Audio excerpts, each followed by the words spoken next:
L'ouverture du centre se fait avec 4 mois de retard à cause de la crise sanitaire. Ouvriers et commerçants s'affairent pour achever les derniers travaux. Tout doit être prêt pour accueillir les premiers clients dès demain matin. L'espace commercial situé pas loin du centre-ville de Sainte-Marie s'étend sur un peu plus de 21 000 mètres carrés. Il comprend un hypermarché et une galerie commerciale d'une vingtaine de boutiques.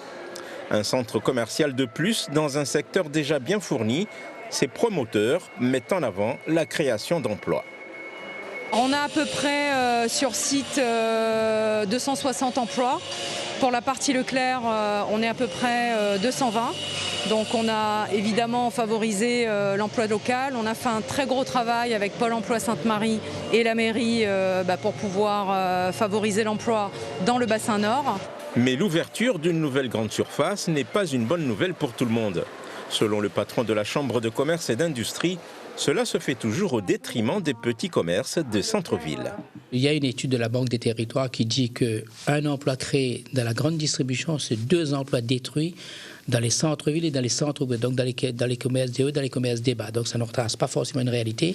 Donc c'est un argument qui ne tient pas la route. Et je vous donne un exemple, le taux de chômage n'a jamais baissé à La Réunion. Pourquoi? Il faut se poser la question. Avec des milliers et des milliers de mètres carrés construits, on n'a pas vu un taux de chômage baisser à La Réunion. Pourquoi? Parce que qu'on crée d'un côté, on détruit de l'autre côté. Les grandes surfaces vont pourtant continuer à pousser comme des champignons. À ce jour, 93 500 mètres carrés de surface commerciale ont été autorisés, mais pas encore sortis de terre.